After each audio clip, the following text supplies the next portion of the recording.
Le premier trait qui caractérise la lettre aux Hébreux est que Jésus est le Messie, le Christ. Naturellement, les Juifs croyaient en un Christ, car Christ n'est que le mot grec qui rend le mot hébreu Messie, Mashiach ou un. Mais les Hébreux ne voulurent pas accepter Jésus comme le Messie, comme le Mashiach.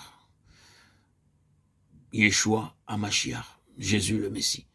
Et ainsi, selon la prophétie, Jésus devint la pierre sur laquelle ils tombèrent et furent brisés. C'est une question de la place qu'ils donnaient à Jésus. Nous pouvons voir de toute évidence la place élevée que cette lettre aux Hébreux donne à Jésus. Jésus était le Fils de Dieu, qui avait été oint, le Christ, le roc sur lequel ils furent brisés. C'était le premier facteur dans le conflit et dans la séparation finale. Il faut toujours nous souvenir que tout et chacun est éprouvé par la place qui est donnée à Jésus-Christ.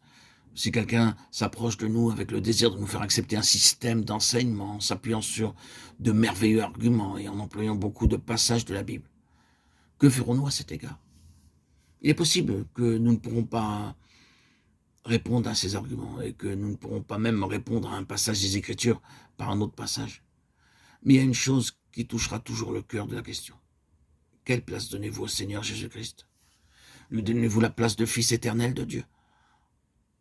Tout tiendra ou tombera sur cela.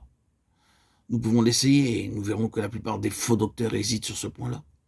Alors, nous croyons en Jésus comme en un grand homme, le plus grand docteur qui ait jamais vécu, et ainsi de suite. Mais si vous voulez que nous croyions que Jésus est Dieu, nous ne pouvons pas aller jusque-là. C'est la place donnée au Seigneur Jésus qui est la base de tout et de chacun. C'est le premier facteur dans ce grand conflit de la lettre aux Hébreux.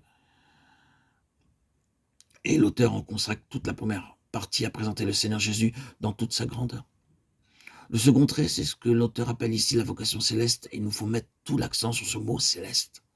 Nous le voyons, les Hébreux désiraient une vocation terrestre, et tous ceux qui leur ressemblent, alors même qu'ils seraient appelés chrétiens, désirent simplement une vocation terrestre, un christianisme qui appartienne à cette terre et à ce monde.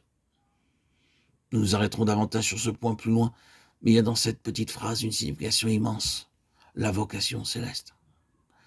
Il y avait ensuite ce troisième trait, ces Hébreux étaient préparés à devenir chrétiens, mais ce devait être un christianisme selon leur propre idée.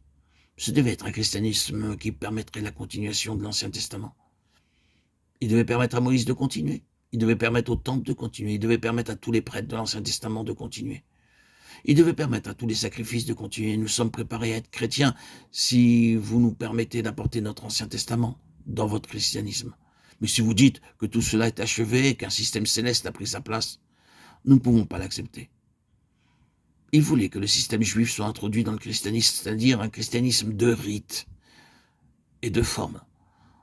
Voyons-nous la force de cette parole?